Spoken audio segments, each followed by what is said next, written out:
record. 1 second.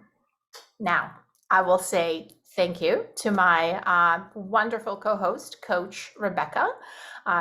Rebecca, you can maybe tell me how I pronounce your last name. Yeah, it's another gooder. Vigelius. Vigelius. See, it was going to be either a G or a J, Vigelius. and I didn't know. And this is what we get for the online remote work, right? Because I truly work with people for years and I don't know how to pronounce their last name because you never have to. Awesome. Thank you so much for being here. So Rebecca, can Yeah. you tell us, like, what do you do? Like, how do you introduce yourself at a neighborhood picnic? And people say, what do you do, Rebecca? How do I, oh, God, isn't that like the ultimate question for us? Like, Right? what do you do? You know, like, and if you figure that out for me, let me know, because I'm honestly like still trying to figure out what I You and I do. both. Um, right?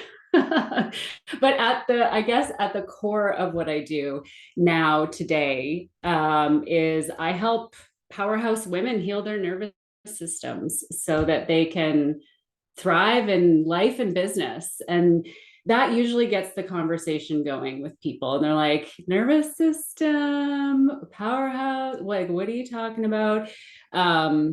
And so, yeah, so that's how I typically introduce myself. I healed my own chronic stress, and now I'm in a place where I work with people to do the same because it's life changing. And that's essentially how I describe what I do. Yeah.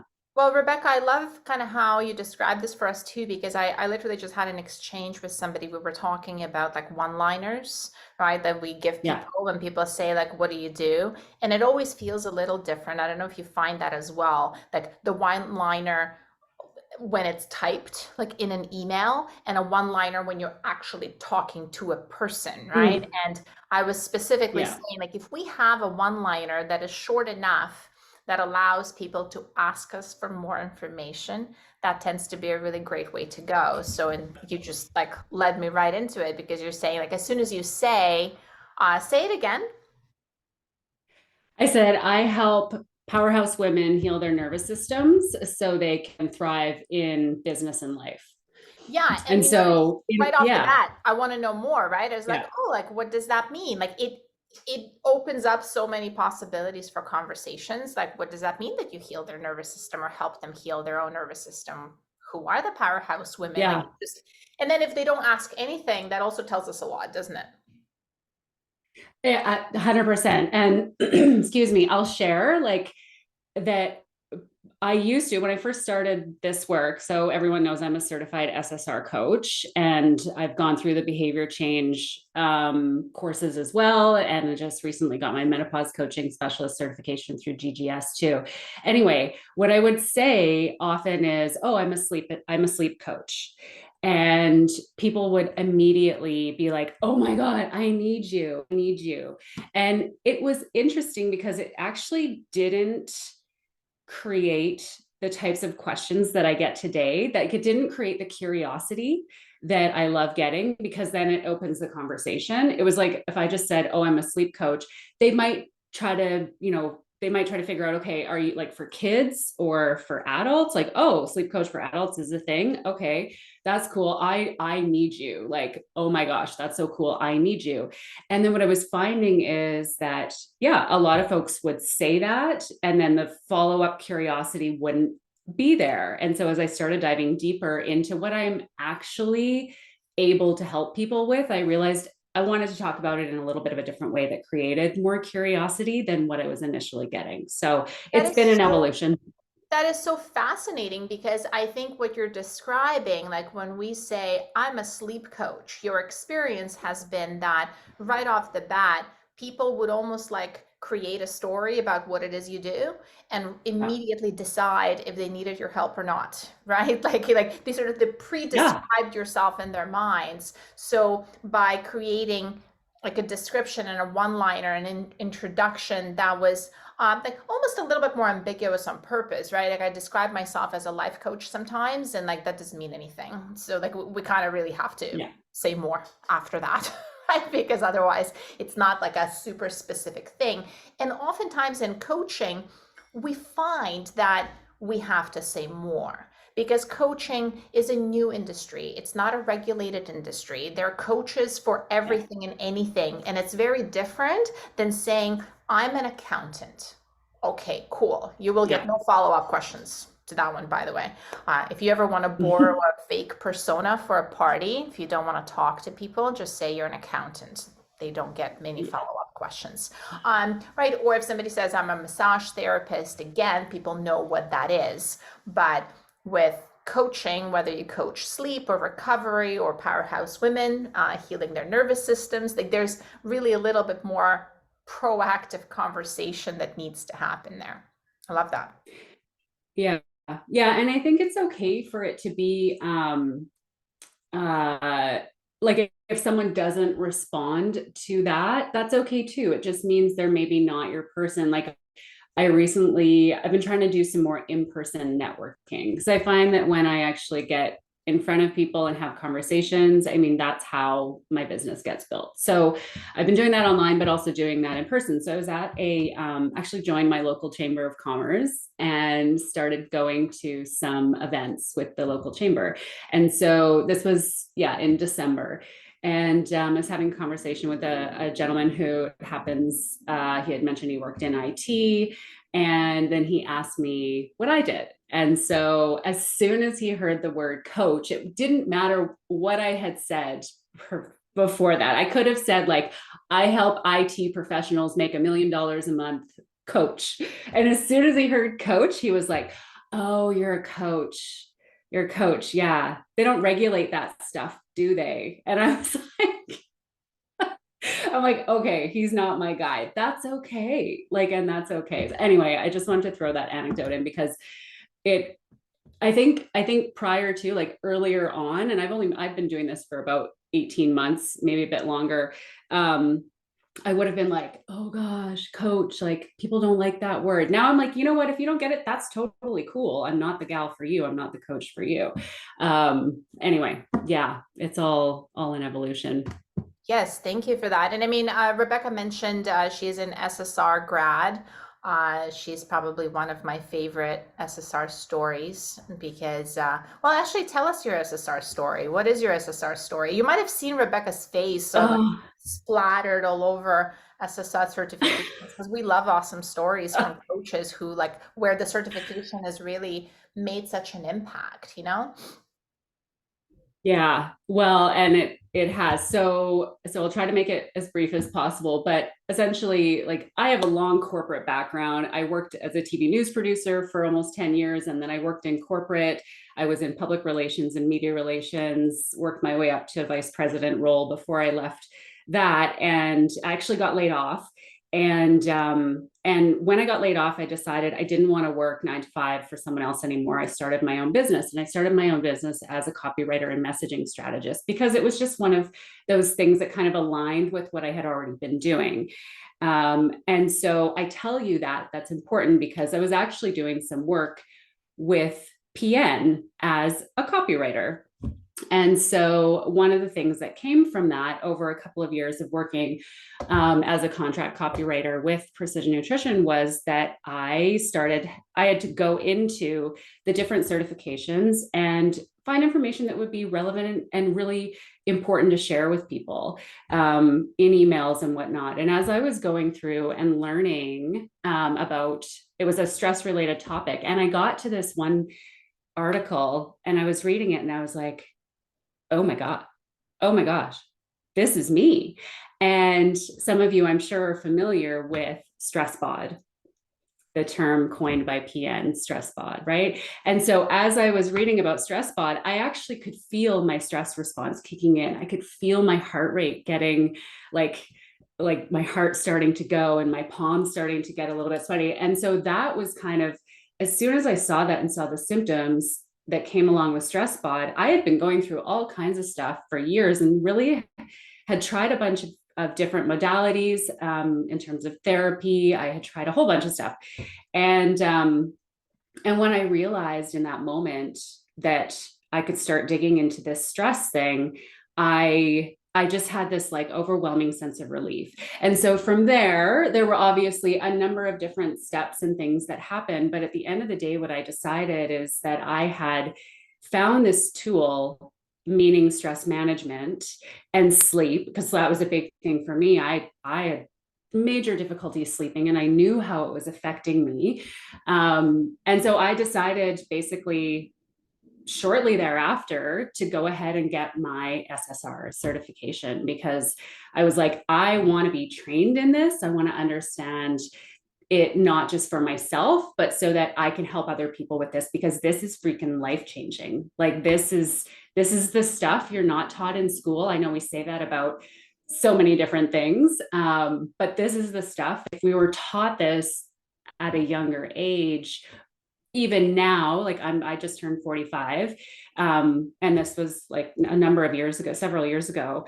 Like if I had just known this at the age of even 25, how my stress response works, how my body and mind are connected, all those types of things. So anyway, yeah, that is essentially how I came to become a certified SSR coach. And then I just went down a rabbit hole because I loved it so much. So I went through the change psychology courses and like I said, and then, did realize that the population that I was working with that were primarily coming to me as women in and around my age and older, who are starting to experience those perimenopause symptoms. And it's just, I think, really important for me at this point to be aware of that, which is why I went ahead and learned more about menopause too. So yeah. Well, it's so interesting. This might turn into like an unintentional, I swear, unintentional pitch for SSR, but it doesn't, it's never when it turns out that way, just organically, right? Like, so Blame me. Blame that's me. right. Coach Tony is also here as a proud SSR grad. So we have a couple of folks here on the call. Like if you were wondering or have been wondering if you have any questions, this is definitely a great call to ask.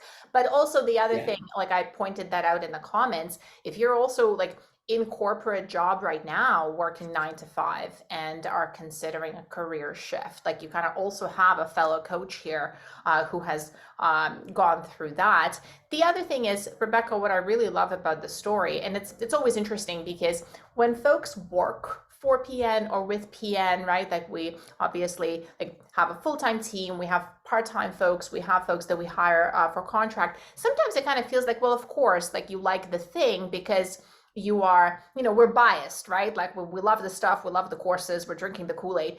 But what Rebecca is describing is such a classic scenario that I really love, that I think is not very well known. And it's when like you kind of start learning and getting interested in stuff from the other side, where we have folks that start working with us as copywriters and they just happen to work on SSR and they're like, stress and management. Let me go into it, right? They get interested in it because it's directly relevant. And I mean, I have dozens of stories over the years where, somebody would work with PN as a computer programmer and they have never really been interested in health. And then fast forward 2 years, they're in a 12 months coaching program. They've lost 25 pounds. They're doing pull-ups, right? Like, so I really love those stories because they're like the stories when PN kind of works from the inside out as well, right? Like, so it's not just like people bringing people from the outside in, but it's also working in the other direction.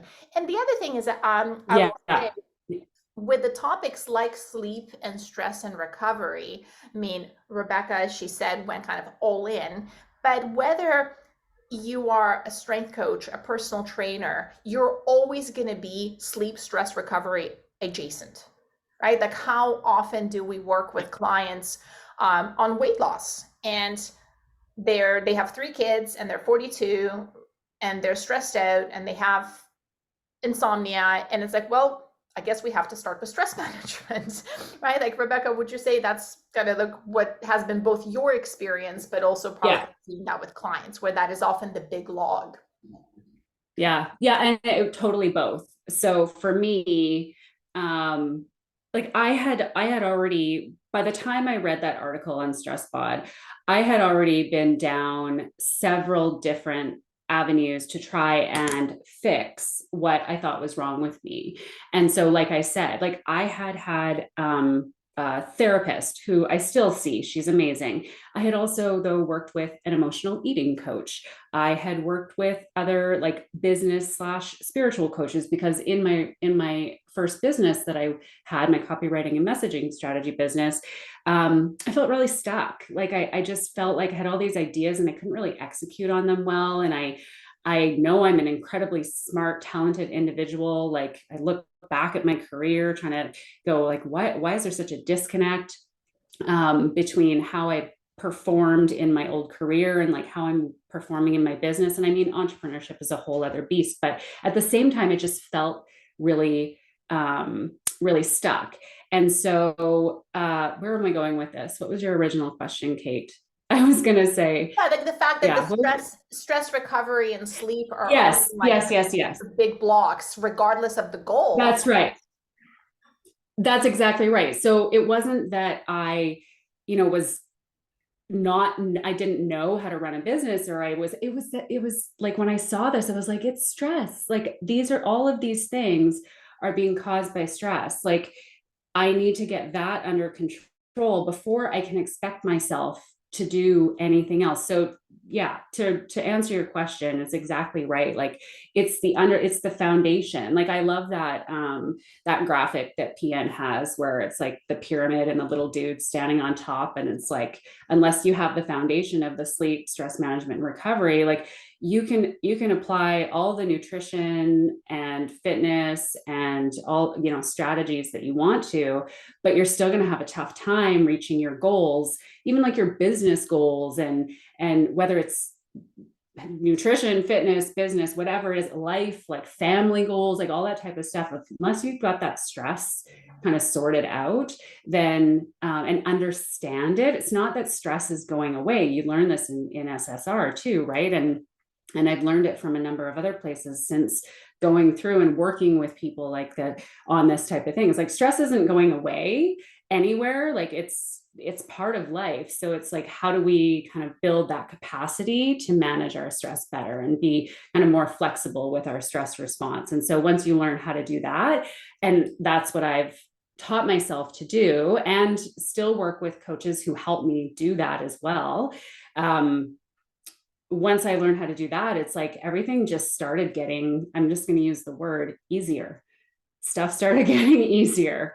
And so, so the case for me, and then also I see it in the clients that I work with as well. Yeah.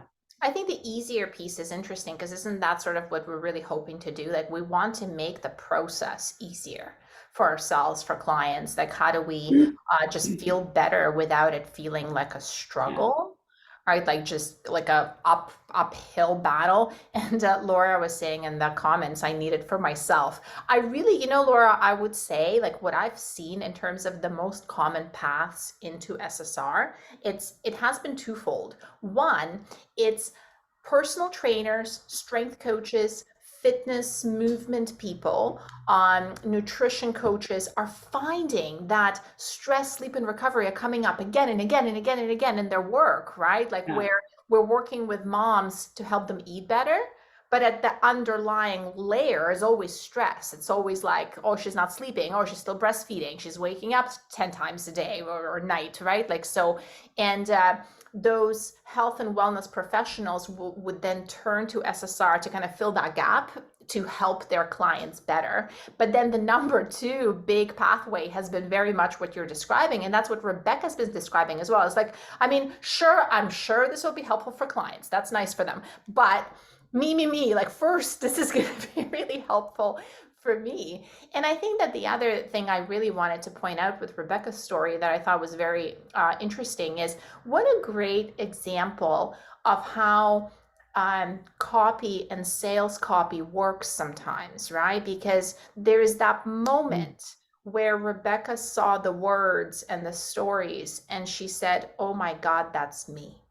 Like it just in the moment of what we do, like with copywriting and with promoting the programs and our one-on-one work. It's like, when you see yourself in something, that can be so incredibly powerful, right? And I mean, I know I really hit the nail on the head when like I post something on social media, I say something and their coaches, they're like, Okay, I feel called out now. Kate, are you talking about me? And I always kind of joke, right? Like, because I very rarely talk about like one person, right? Like, because it tends to be a congregate like representation. But when it hits and you're like, oh my God, that, like, I feel called out. Like, is this, she talking about me? It's like, no, that just means that you're not alone, right? It means that that is actually a common thing with a solution. You're like, oh, that's what it's called. It has a name. It has a thing. Like there are other people that are experiencing that. Yeah. I mean, that literally happened to me this morning. I had posted some Instagram stories yesterday related to uh, more of a dissociated stress response, like talking about nervous system regulation and as it relates to the freeze response. And I shared kind of anecdotally about myself where um, for years, someone would ask me a question, whether it was something as simple as like, what do you want for dinner? Or what do you want for your birthday? Something fun, my mom would ask me, or, someone would say, oh, okay, well, how can I help you? And it was just always this immediate reaction was, I don't know. I don't know. And even the simplest thing, like I just said, what would you like for dinner? It's like, I don't know. It's because we've like made this mind body connection is it's disconnected. And so anyway, I shared this on Instagram yesterday, just a really simple story, and had multiple responses this morning. Like this one woman wrote me and she's just like, oh my God, that's me. And I thought, oh, okay, like I hope she just feels, and we did end up having a little bit of a conversation back and forth because I just was like, yeah, like I see you. This is so common. And we chatted a bit about it, but that's exactly right. Yeah. When we see ourselves or we help other people. I like to help other people see themselves. And it's kind of like, again, creates this curiosity and this like bit of relief, which is, yeah. And awareness, right? Awareness is the first step of, being able to make change. So yeah, Well, I I mean, get what you're Rebecca, saying. speaking of that, maybe we can all find you on Instagram. So if you can pop your handle in the chat, that'd be great. And I'm gonna like reshare Mm, it at the end. But yes. I think also about that being seen, you notice that in order to make people feel seen, it's very rarely about like getting into their head. I mean, we work with enough people, we can definitely get into their heads because there are trends and patterns that we observe.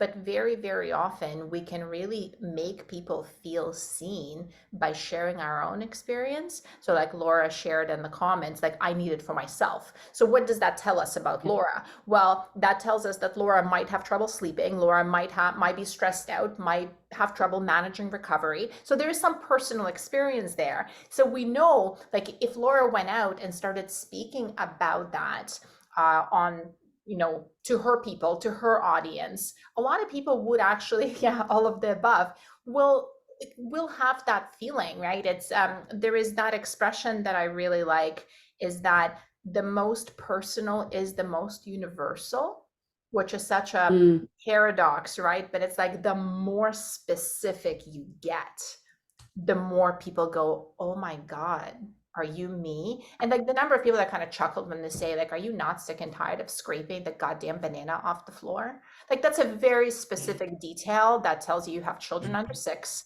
right? Like so, and I only say that because that was like my morning every morning for the last 6 years, it feels like.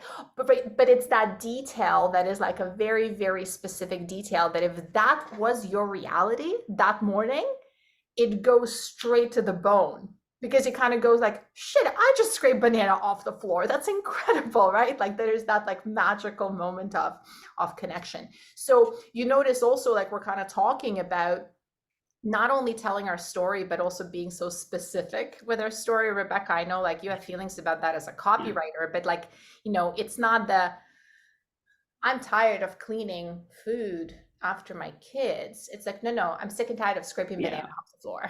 Right? Yeah, so important. I know we kind of worry about being we worry about sharing too much or being too specific sometimes. I know that can be a bit of a struggle when we're, it's a vulnerability thing, right? Online. And as we get better at our stress management and regulating our own nervous systems, I know this has been the case for me, is like, I just feel a lot safer being able to do that and knowing that it's okay if someone doesn't necessarily resonate with what I say. Yeah, it's specificity is extremely important in copy, in life, and you use the word right before you asked your question, Kate, you use the word connection. And I think too, like what it does, like connection is this, often overused concept, but it's so important from a stress management perspective. And if we're all coaches in this room, probably running our own businesses for the most part, right? Like connection is what creates conversation. Conversation is what creates business for us in our coaching businesses. And so, yeah, if you can be more specific in your copy, in your marketing, and how you show up online, you're going to attract the right people. You're going to create those connections. You're going to help someone else feel like there's, that they're connected to you. And it's all like the benefits are just, they go on forever. So. Well, Rebecca, I have a question for you, but before I do, I want to encourage folks here to either pop in the chat or just like even like use the little raise hand feature if you have a question for Rebecca, for myself, or like sleep recovery, SSR, anything kind of like related to what we've been talking about so far. But Rebecca, what I wanted to ask you was like when people come find you, and I know like there is that little bit of a pivot in terms of being a sleep recovery coach versus like how you talk about it now. But I have a feeling that when people are interested in working with you, they don't come to you and they don't say, Rebecca, I have trouble recovering.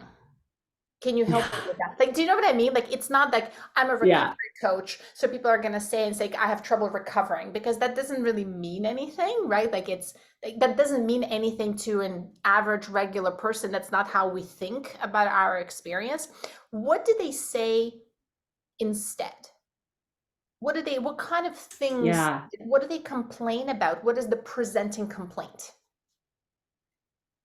Yeah, so there's a couple different entry points I've found to my business, and they're like at the highest level, sleep and stress. But so what people will say when they come to me, and their issue, they think their issue is sleep. There's like, I cannot sleep. Like I fall asleep and then I wake up in the middle of the night and I lay there and I'm overthinking, or they don't even say overthinking. Sorry, let me back that up. That's my word. They're like laying there and they're like, I can't stop thinking about all of my issues. I can't stop. And there's like, I'm spinning in my head. So they will describe kind of what their current scenario is. And then I wake up and I just feel like crap. And it's like the whole day is shot because XYZ. And, so that's typically like from a sleep perspective, I get that a lot. And then I get some folks who, when it comes to the stress side of things, they don't necessarily come to me and say, I'm so stressed out. They say, hey, can you help with like, I just feel like I'm kind of like spinning my wheels. I've got kids and I've got this and I've got that. And there's like nothing I can do to like, I feel like I never get to the end of my to-do list. I feel like I'm, all over the place. Like my head is like super foggy. I can't concentrate, and they start to describe kind of those symptoms of stress. So they usually come to me with pretty specific stuff. And what I have found with 99.9% of the people who I've spoken to who have the entry point of sleep is that it's stress related. Their difficulty sleeping is related to stress. It's not necessarily that they have sleep apnea or, which is something that I would just refer out for anyway, right? Like if I was chatting with someone on a discovery call and thought for a second they might have sleep apnea, I'd be like, oh, you should chat with your doctor first. Like if you haven't already, or contact a sleep clinic or whatever. Because the sleep issues, the people who come in as the entry point of sleep, it's always been stress related. And when they start talking, I'm like, okay, yeah, this this is like a Yeah. chronic stress situation, and probably requires some work around some nervous system healing and some some mindset work around sleep and stress as well. Well, and do So you guys hear, yeah. like, hearing Rebecca talk about it? Because we said, people don't come to you and say, like, I need help with my recovery. Some will. Usually, like, those are kind of like your level three, super aware, like athletes. Maybe they're coaches themselves, right? Like, it's just like, I can see myself maybe saying it, but that's not really what we would hear. We would have this like list of checkpoints that people, like words, expressions that people use, like spinning my wheels. It's probably like you haven't heard that once or twice. Like you've heard that kind of expression and its manifestations number of times. I just lie there thinking, like that, right? Like, is such a Yeah. specific presenting complaint. And one of my favorite questions to ask, folks who have been attending these calls probably heard me talk about it a million times, but it's what is it that people need to overhear somebody else say so you would pop into their head right away? Because as we're Mm. speaking about this, like, I want you to imagine, like, Tony or Erica, you are actually at a party tomorrow. Like, let's say it's a like neighborhood dinner party, right? Like, you're having some neighbors over. Dinner's been served, and somebody says, oh, I just feel like I'm spinning my wheels. I just like wake up in the middle of the night and I just keep lying there thinking, thinking, thinking. Are you not going to think of Rebecca in that instant moment? Right? Because like you just heard those like expressions. So when you think of how you show up, it's going to be those like, what are those words? What are those expressions for you? Whatever Yeah. it is you offer, whether it's weight loss without calorie counting, or whether it's get bigger arms. Like that could be like a thing. It's like, oh, I just really wish my arms were bigger.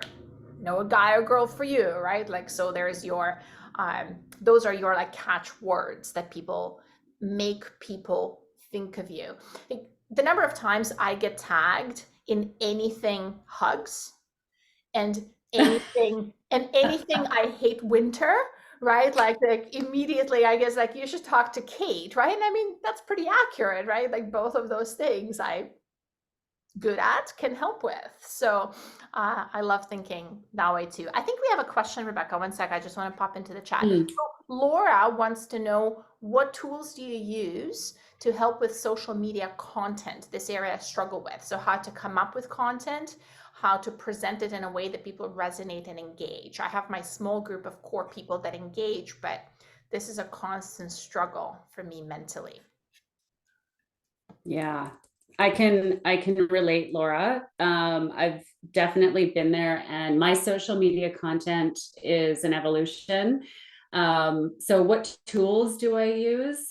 I honestly don't have anything specific to share with you. Like, I try not to overthink social media.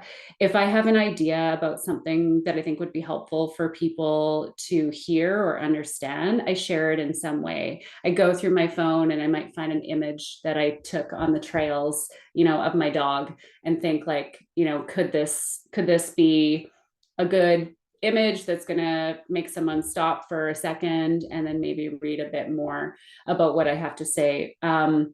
I will say one of the things, like, so how do I come up with content? I mean, I'm constantly kind of thinking, and I do still consume content, meaning like I read books.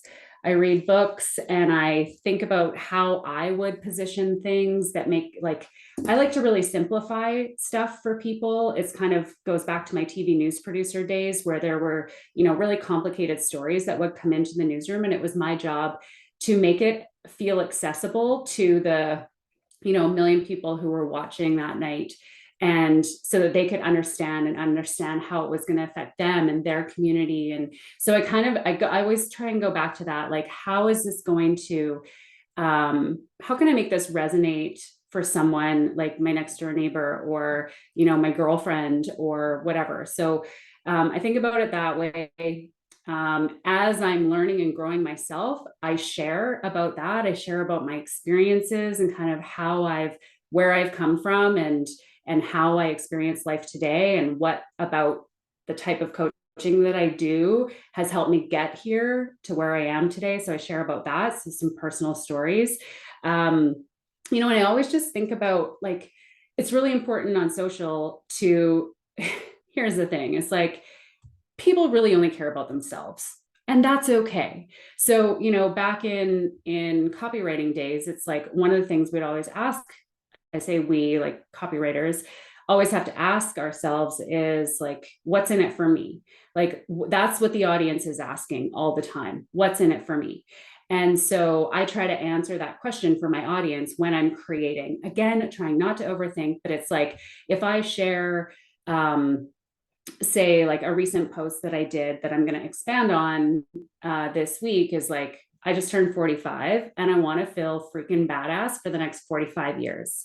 So here are the things that I'm doing to make that happen. I'm getting better sleep. I'm regulating my nervous system. I'm XYZ. Like, there were 5 things that I listed. And so from there, then I also can share, like, and here are some things that you can do if you want to feel this way too. And I can list like 1 thing or 2 things under each of the headings, so that someone can take a little nugget away into their day. And it can be 1 thing, just 1 thing that someone else can take into their day and kind of think about, even if it's for 5 minutes, or that will get, twig for them later in the day when they're in the middle of something. Oh yeah, I heard that. Oh, that was actually helpful.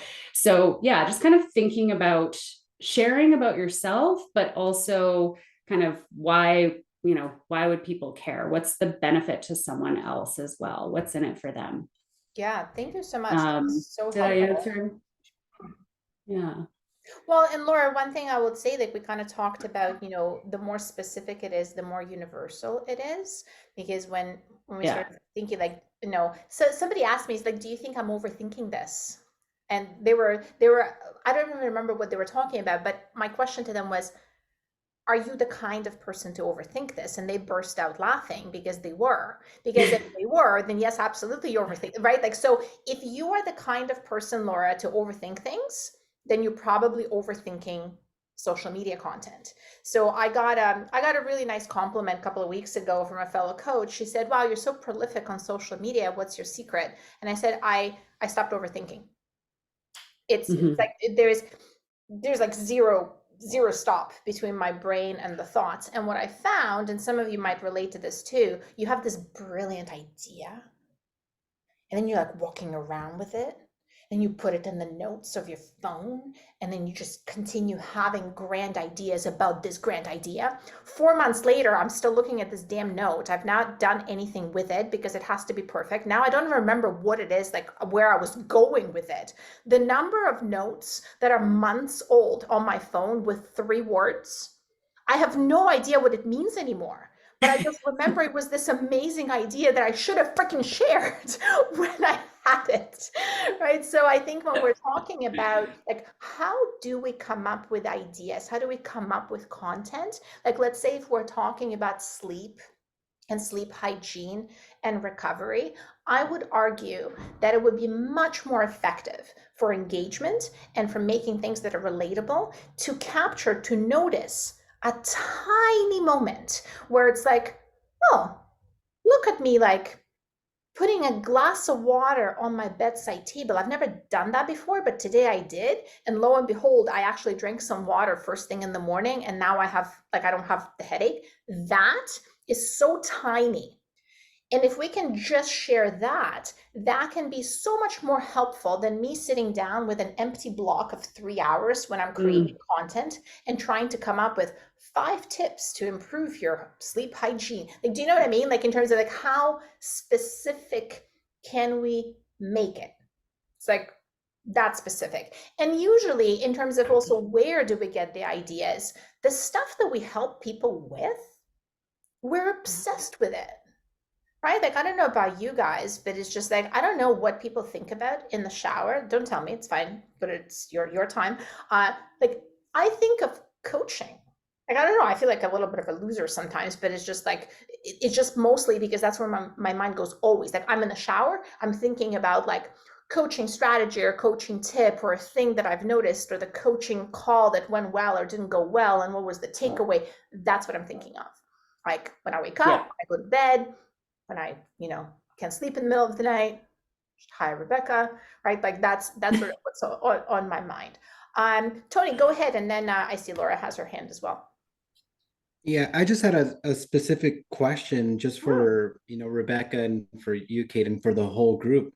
What are you guys doing as far as like CTAs to get people to jump on a call with you guys that's working right now? Some Mm. of the stuff that I've been doing, I've been doing this for a long time, and I'm just kind of running like different types of plays, and I just want to know what people are doing. What are they calling it? Like, are people doing like, in fitness, we have like fitness assessments and things of that nature, but I don't know what people are actually using for stress and sleep and things like that that's working. How do you approach this, Rebecca, now? Yeah. So right now at the stage of my business, I am still very much wanting to have conversations with people. And so my CTA on most of my social posts is typically like to book a breakthrough call, which is a 20-minute free call. I've outlined kind of what people get on that. We're gonna that there's some value in it. It's not a sales call. It's just, if you want to talk about, I kind of like get to the bottom of my post and say, if this resonated and you've got questions, then, book this or, so I've played around with that. It's really interesting. I will say this. I've been playing around with my marketing since I started, I've been playing around with marketing to see what will work. And my social media, I get engagement on my social media. I get people like responding and liking and all that kind of stuff. I personally find that for me, the places it's when I speak is when I get people booking follow-ups with me. So I've been doing a lot of speaking over the last year. Just full transparency. Like my CTAs on social media, I typically get, like I just said, I get engagement and get some questions, but my breakthrough calls, I've got a one-off session that I do with people if that's kind of what they need in that moment or they feel they need in that moment. I sell those and I get people on breakthrough calls when I speak. I speak in groups. I do private, so other coaches have mastermind groups. I go in and I speak. I do an hour long, it's like 45-minute training. And then I leave room for questions and that kind of thing. So I know I'm kind of not necessarily answering your question, Tony, but I did answer it, but then also want to just share that extra bit of information because I think it's important to know, like, not all coaches are getting all of their business through social media or through one channel. Like it takes work. We have to have conversations with people. I have a coach who says conversations create, and I keep that in my head all the time. And so part of that, yeah, like I said, is just putting myself out there in groups and kind of sharing my genius and my way of doing things in small group situations, and then inviting people to further the conversation if they want to. Yeah. Yeah, and I think, Rebecca, what's also really helpful sometimes to think about is how much of a leap are asking people to take, right? Because Yeah. I want you all to consider how you're consuming social media. So I want you to imagine maybe following someone, right? Like, and you found a recovery coach. And that sounds interesting because you're sort of on that rabbit hole. So you followed Rebecca today, and then you went looking, and then you found another recovery coach, and you found a sleep coach. And now you're scrolling through Instagram, and this person that you just followed, they're giving you tips about something, and then there is a CTA at the end to book a call with them. Do you notice how much of a leap it is? I just followed you on Instagram and I just watched a 3-second thing with you, to me clicking on a link and scheduling a time on my calendar to meet you one-on-one on Zoom, That's a lot. That is a lot to ask. And what Rebecca is describing, I want you to then imagine that we're actually asking a significantly smaller of a leap, because here's what Rebecca is describing. Let's imagine, so I run a group coaching program every year. So if Rebecca comes in to speak at my group as a guest speaker, Rebecca has been pre-vetted by me, right? So everyone in that group accepts Rebecca just because I said, hey guys, this is Rebecca, she's awesome. So there's already that trust. And then we're going to have Rebecca speak at us for an hour. So we've just spent an hour with Rebecca, listening to her expertise, learning about her, building a relationship with her. So at the end of that, if Rebecca says, and if anyone wants to book a discovery call with me, this is how you can do that. You notice how that's actually a smaller ask? It's a smaller leap, because in many ways, Rebecca is not a stranger. She's been like pre-vetted, entered, invited, and then we've spent an hour with her. Rather than like, I just followed you online and maybe I just watched a 30-second thing with you, and like, maybe we're asking this person to get, a lot of people find one-on-one Zooms very intimidating. It's a very intimate interaction. Yeah. Yeah, that's absolutely. I love that you just described it that way, Kate. And Tony, I will say too, like I have a couple of lead magnets that are posted on my Instagram. They're both like really short. One of them is like a short video series that I have. And so I use that for my CTA as well, just because I'm a firm believer, also as a former copywriter, and just kind of knowing that industry well, that our email lists are extremely important, even more important than our social media following, because those, as we've all heard and know, could go away at any time. And so when we have someone's contact information, it's an opportunity as well to then do that nurturing, like Kate was talking about. It's like, I can then pop the link. So now they're on my email list because I shared that lead magnet with them. And now they're on my email list, and I can, like in the PS, have an invitation to book a breakthrough call. And maybe it'll be like 6 weeks or 6 months later that they actually then push that button to book the call. So I'm kind of always thinking about it that way too. Yeah, I was just wondering because I have a pretty big like email list. I got people jumping on for like fitness, nutrition, all that stuff, but no one seems to be making the connection with like stress, sleep, and stuff. So I was wondering if you guys had like certain verbiage that you're getting people are like, hey, because what I'm finding is like all my clients are stressed out.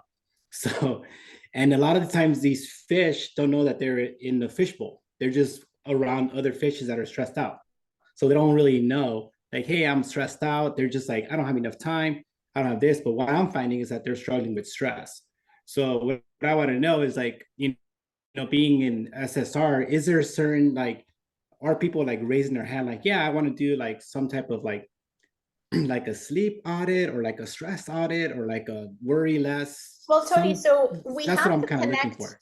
We have to connect the dots for folks, right? Because this is a little bit of the fact that like no one comes saying, hi, I need help with my recovery. Like we really need to help connect those dots. So for example, I remember writing at some point that there is this notion, there's this concept that we often see in coaching, especially as folks are starting to coach. It's that like we get super certification course webinar happy. Like it's like one certification after another, after another, after another, after another, after another, after. And there is this very like nice story about it in our head when we are in it, where it's like, I'm learning more. I need to learn more, right? And I wrote a little bit about how that actually is very often a manifestation of imposter syndrome and just lack of confidence of not doing the thing. And I remember the reaction was like when people are like, oh my God, I didn't even realize I was right? It's that moment of like, oh, there's water all around me. Apparently I'm in a fishbowl. I didn't even realize I was in a fishbowl. Yeah. But it's that like, so how do we connect those dots? Because people are not necessarily going to do this on their own. They don't have the expertise, you do. So if people are coming to you for fitness, are you talking about like to your people, to your audience, to your leads, to wherever you're talking and wherever people are listening?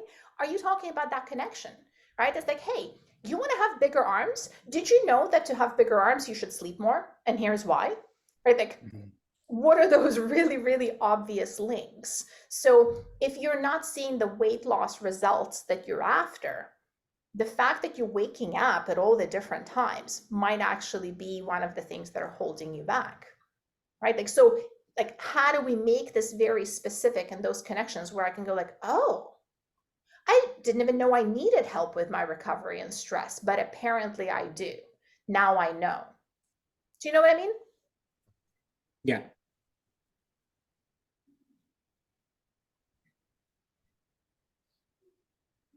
I'm just looking through the comments here. Yeah, and I mean, like in terms of what they're called, I put that in the comments. Like we can call it a breakthrough call, exploration call, clarity call, meet and greet, free consult. It could be a sleep audit. It could be a nutrition audit, right? Like, but I think that the understanding is that it's usually 15 to 45 minutes. We hop on a call to meet and greet. Yeah, I guess I'm asking because I've been doing this for a long time, and I've had like over 80 clients already, and I'm just like they're probably think they're like I'm like out of ideas. In terms of what? I need my last launch. Yeah, so I'm like, all right, I need like another like fresh idea. I think my list like knows like when they're jumping on a call with me, like I'm gonna sell them stuff. Well, but that shouldn't be a secret, right? Like that's because the idea is not like to somehow switch and bait, right? Like it's like, okay, let me just Right. get you on this call and then I will just like secretly jump you with an offer at the end. Usually that is a pretty common like expectation if you are in the industry. If you're not Right. in the industry, right? And I've said this before, like if I'm getting on a clarity call with Rebecca, I actually would feel a little strange if at the end she didn't invite me into something. Like it just kind of feels like, okay, so we just talked and I'm gonna leave. Like that would feel weird to me as a receiver, where at the very end I would expect Rebecca to say, by the way, if you want further support with this, here is a way to do that. Here's how you can step in into one-on-one with me. Here's a course that I offer. Here's like, tell me what's next, right? And I think that's kind of like a missed opportunity. I booked a fitness assessment out of curiosity. So I do that sometimes where I just snoop around because I'm nosy. So I joined a new gym, and as an option, they actually do fitness assessments. It's like 60 to 90 minutes with a gym owner who's had this business running for 30 plus years in that local community. It's a very established gym. It's an FMS based assessment. It's the owner himself. So he walks you through the thing and you have to do a thing and a reach and whatever. And he takes notes and explains things to you. It was, I mean, it wasn't free, to be fair. I didn't expect it to be. It was like 100 some bucks. But at the very end, he said, well, I hope this was helpful. And I felt quite cheated actually, because it's sort of like, okay, well, you just showed me that my shoulders are completely asymmetrical in terms of range of motion. Like, congrats. Like, like, and then what? Like, give me a book, like sell me a program, recommend a personal trainer. Like it truly was a one and done. And I, as a client, was not actually handed a hopeful future. Like we often talk at PN about a hopeful future. Like we want to have a bright, hopeful future. So what is it?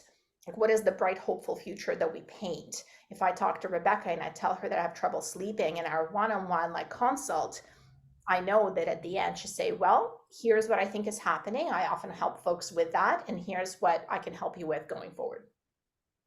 Right, Rebecca? Yes. Yeah, exactly. Yeah. So Yeah, where I do don't you have anything more have to say to that. That's exactly right. We have a couple of minutes here. And I mean, Tony, you were saying like, because you've been doing this for a while and you clearly have a big client base, where do you think your stuck point is? Like what is not working? Because you notice the problem is like, I need my first client. That's not it, right? Like that's not it for you. What is the problem you're trying to solve? Are you trying to grow from 80 to 100 to 120? Like where are you going? No, I've had fluctuations in my business, and when I do that like the one-on-one stuff, like it does really well. Mhm. And I've had like successful like launches with like companies and like managing up to like 85 clients. And what I've noticed is there's like waves. So right now, I just did the Changemaker Academy or the the one we did with the last one that I just launched. And so there's two problems I'm solving. The first one is, and I have my email list. I think I have like 1,500 people on my email list that are in good open rate. So they're obviously seeing the CTAs, but they're not making that next jump. And they've been on my list for a while. So I'm thinking, okay, there's some trepidation there. And I've been formatting a lot of these emails as far as like what's it gonna entail, and we've been mapping out a problem. But what I'm seeing is that there's like a little bit of hesitancy to like, they're opening the email, they're looking at it, they're clicking on the link, and they're just kind of looking at it. I'm just like, okay, so maybe they need something here, or they are like, I don't know, because I know Tony, he's gonna like, I'm gonna want to, join this program, but I'm not sure if I'm there. So they're not quite booking the call. And so what I'm thinking is like, okay, so I gotta solve that puzzle first. The other one that I'm solving is that in my coaching program, they're not getting quite the results that my one-on-one clients are getting. So I'm solving that problem first, because the results are probably like 20% of the people that are getting the results. And I need more like 70 to 80%, because that's when my one-on-one business just like took off, because then everyone was seeing results, and it just kind of grows. So those are the two problems that I'm solving right now currently.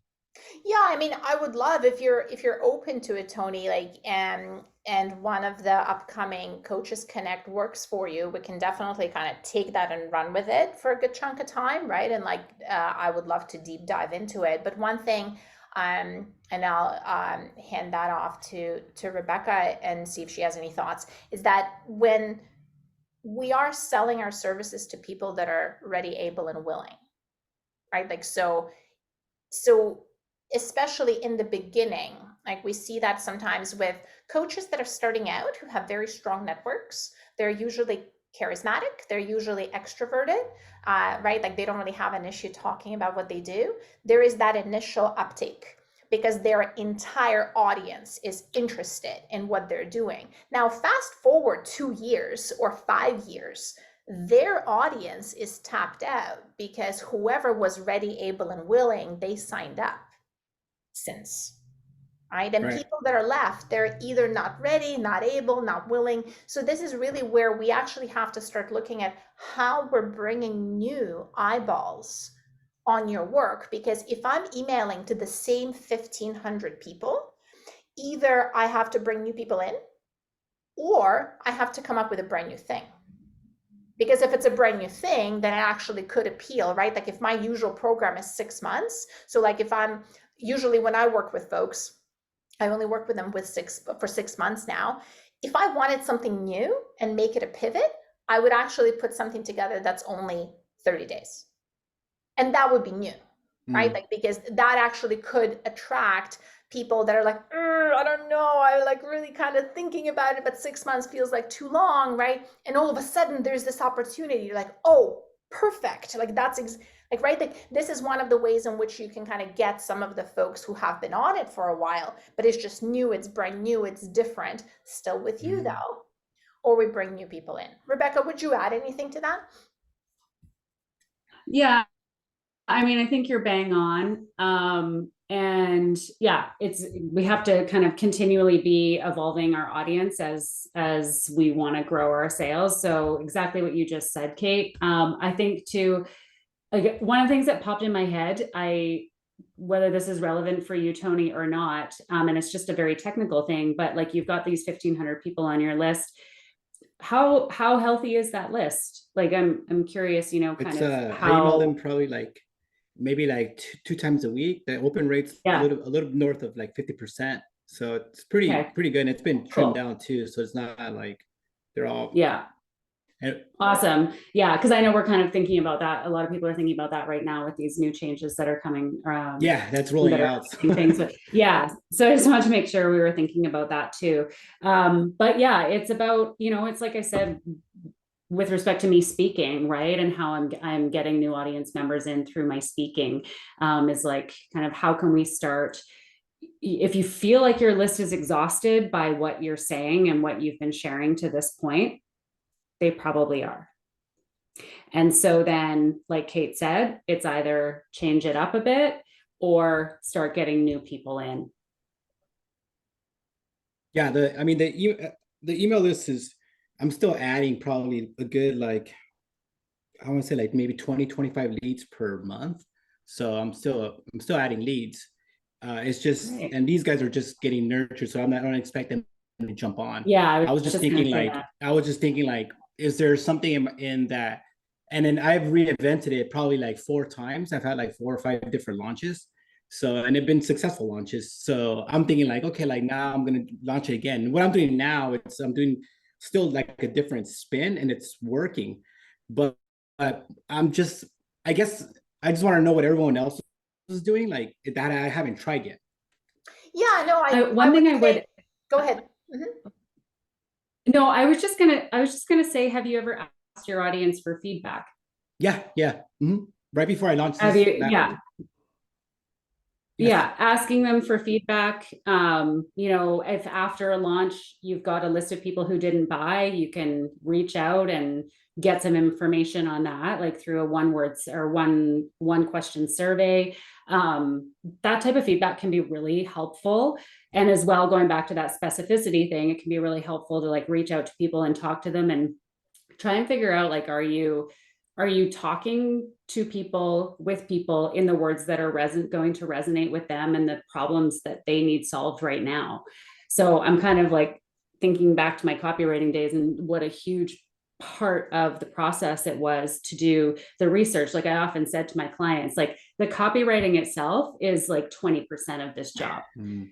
Everything that happens ahead of that is what's most like the heavy load is the research and figuring out how to talk to people in a way that's going to resonate with them and using and reflecting their words back to them. So if you haven't had a chance to do that yet, Tony, I would encourage you to spend some time kind of researching your audience, talking to them, asking them these questions if you can. Like I know when I first started my business, I got on Zoom calls, like 15-minute Zoom calls with dozens of people who weren't my They don't want to clients get because on. I They didn't don't have want to any. talk to me anymore. Well, Yeah. I mean, one Or thing I send will a say here, survey, so yeah. I'm just really want to be cognizant and respectful of Rebecca's time. So I'll say a couple Yeah. of things. So Tony, I invite you to join us for another Coaches Connect and like raise that hand right off the bat so we can open up the space for all the coaches to kind of share some ideas in terms of what they're doing. And another thing I will ask you as a rhetorical question is the possibility that nothing is broken. Right? Because right, sometimes clients come to us and they say, I do this and I do this, and I'm only losing 1 pound a week. What am I doing wrong? And you're like, nothing, dude. You're losing 1 pound a week. Congratulations. It's hard work. Like, right? Like, so I think that there is also that possibility there too, because you notice if there's a lot of things like, I'm already doing that. I'm doing that too. I'm bringing new people in. I'm doing that too. It's like, yeah, okay. It's hard freaking work, right? Like it's, so there might be that piece there too. Rebecca, any finishing thoughts, just kind of like about what we've talked about today as a whole? Any words of wisdom? Sleep well, everybody. How's that? Sleep well and sort your stress out. There you go. Yeah, just get an awareness of maybe why you're not sleeping well, if that's something that's happening for you, and just having an awareness of our stressors and our stress response. And I know for me, it's been absolutely life altering. And now I have the opportunity and privilege to work with other people and help them kind of create that awareness and then go down the steps to help themselves kind of get out of a stuck place and start feeling better. So if you can do that for yourself, yeah, that would be my number one thing. Amazing. Well, thank you so much for your time, Coach. I really appreciate having you. I Thanks hope you for guys having me. find This was so fun. Rebecca on Instagram, say hello. I always encourage coaches kind of checking out how other coaches who are awesome show up and what they do and what their lead magnets are, right? And if they offer discovery calls and get on those and just generally connect and say hello. So I will see you in the next one. Thank you so much for coming and hanging with us. Thank you, Rebecca. Thanks, everyone.